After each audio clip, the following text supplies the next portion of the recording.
কিন্তু আমরা এমন ইশতেহার দিয়েছি যে ইশতেহার সাধারণ শিক্ষার্থীদের কথা বলে, তাদের দাবি আদায়ের কথা বলে, তাদের জন্য প্রয়োজনীয়।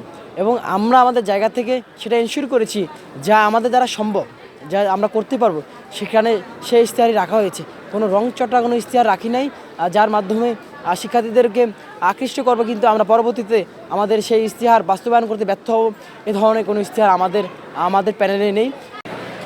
আমি বিএম আতিকুর রহমান তানজিল, ঐক্যবদ্ধ নির্ভীক জবিয়ান প্যানেল থেকে এইচএস পদপ্রার্থী। আপনারা জানেন যে জগন্নাথ বিশ্ববিদ্যালয়ের কেন্দ্রীয় শিক্ষার্থী সংসদ নির্বাচনের আনুষ্ঠানিক কিন্তু প্রচার প্রচারণা শুরু হয়ে গেছে এবং সেই প্রচার প্রচারণা করতে গিয়ে কিন্তু আমরা এই জগন্নাথ বিশ্ববিদ্যালয়ের শিক্ষার্থীর সাথে কিন্তু যাচ্ছি, মিশছি, কথা বলছি এবং তাদের কিন্তু বিশ্ববিদ্যালয়ের যে যোগসু নিয়ে যে চিন্তা ভাবনা, আশা আকাঙ্ক্ষা সে বিষয়ে আমরা জানতে পেরেছি এবং আমরা আমাদের জায়গা থেকে জগন্নাথ বিশ্ববিদ্যালয়ের কেন্দ্রীয় শিক্ষার্থী সংসদ যোগসু নির্বাচনের পরবর্তী আমাদের কী কী ইশতেহার থাকবে এবং কী কী বিষয় নিয়ে আমরা কাজ করব সেটা তাদের কাছে বলছি। তারা কিন্তু আমাদেরকে খুব সাদরে গ্রহণ করছে, যেহেতু অনেক দিন পরে বিশ্ববিদ্যালয় প্রতিষ্ঠার পরে প্রথম যোগসু নির্বাচন, সেই নির্বাচনকে ঘিরে বিশ্ববিদ্যালয়ের প্রতিটি শিক্ষার্থীদের মধ্যে একটা অন্যরকম উন্মাদনা আছে, একটা উৎসব মুখর আমেজ বিরাজ করছে। শিক্ষার্থীরা আমাদেরকে যেভাবে গ্রহণ করছে ঠিক তেমনিভাবে আমরাও কিন্তু শিক্ষার্থীদের যে চাওয়া পাওয়াগুলো আছে সেগুলো সম্পর্কে শুনছি এবং আমাদের যে প্রত্যাশা, সেই প্রত্যাশার সাথে তাদের সেই প্রত্যাশার মিল খুঁজে পাচ্ছি এবং আমরা আশাবাদী জগন্নাথ বিশ্ববিদ্যালয়ের শিক্ষার্থীরা কিন্তু যোগসু নির্বাচনের মাধ্যমে তাদের যে আশা আকাঙ্ক্ষা, সে আশা আকাঙ্ক্ষার একটা বাস্তব প্রতিফলন দেখতে পাবে।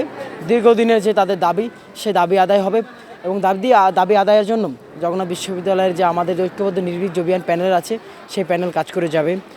আমরা কিন্তু আমাদের যে ইশতেহার ছিল সেই ইশতেহারটা কিন্তু আমরা কিন্তু এমন একটা ইশতেহার রেখেছি যেখানে সাধারণ শিক্ষার্থীদের প্রতিটি দাবি আমাদের ইশতেহারে নিয়ে এসেছি এবং আমাদের ইশতেহারের মধ্যে এমন কোনো বিষয় নাই যেগুলো আসলে আমরা রাখি নাই। কিন্তু এখানে আরেকটা বিষয় বলে রাখি, কিন্তু অন্য প্যানেল কিন্তু তাদের মতো করে কিন্তু ইশতেহার দিয়েছে, কিন্তু আমরা এমন ইশতেহার দিয়েছি যে ইশতেহার সাধারণ শিক্ষার্থীদের কথা বলে, তাদের দাবি আদায়ের কথা বলে, তাদের জন্য প্রয়োজনীয়। এবং আমরা আমাদের জায়গা থেকে সেটা এনশিওর করেছি যা আমাদের দ্বারা সম্ভব, যা আমরা করতে পারবো সেখানে সেই ইশতেহারই রাখা হয়েছে। কোনো রং চটা কোনো ইশতেহার রাখি নাই যার মাধ্যমে শিক্ষার্থীদেরকে আকৃষ্ট করবো, কিন্তু আমরা পরবর্তীতে আমাদের সেই ইশতেহার বাস্তবায়ন করতে ব্যর্থ হব, এ ধরনের কোনো ইশতেহার আমাদের প্যানেলে নেই। তবে আমরা যা ইশতেহার রেখেছি সবগুলো পয়েন্ট আমরা ইনশাল্লাহ আমরা নির্বাচিত হওয়ার মধ্য দিয়ে সেই ইশতেহারগুলো পূরণ করব এবং কাজ করে যাব। আমরা এতটুকু আশ্বস্ত করি জগন্নাথ বিশ্ববিদ্যালয়ের প্রতিটি শিক্ষার্থীদেরকে, যদি আমরা নির্বাচিত হই তাহলে তো অবশ্যই সেই দাবিগুলো বাস্তবায়ন করব।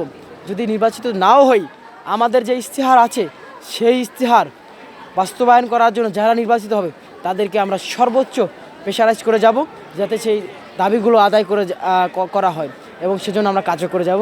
এজন্য জগন্নাথ বিশ্ববিদ্যালয় প্রতিটি শিক্ষার্থীদের কাছে আমাদের আহ্বান থাকবে, আপনারা আগামী 30 তারিখে যে যোগসু নির্বাচন অনুষ্ঠিত হতে যাচ্ছে সেই নির্বাচনে ঐক্যবদ্ধ নির্ভীক জবিয়ান প্যানেলের পক্ষে থাকবেন এবং অতীতে যারা আপনাদের হয়ে কাজ করেছে, আপনাদের হয়ে কণ্ঠস্বর মিলিয়েছে, আপনাদের পাশে থেকেছে, সকল অধিকার আদায়ের পাশে থেকেছে, তাদের পক্ষে রায় দিবেন।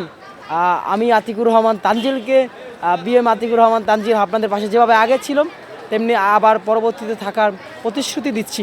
আমি তানজিল, আপনাদের তানজিল, আমার ব্যালট নাম্বার C6 এর পক্ষে রায় হোক ঐক্যবদ্ধ নির্ভীক জবিয়ানের পক্ষে।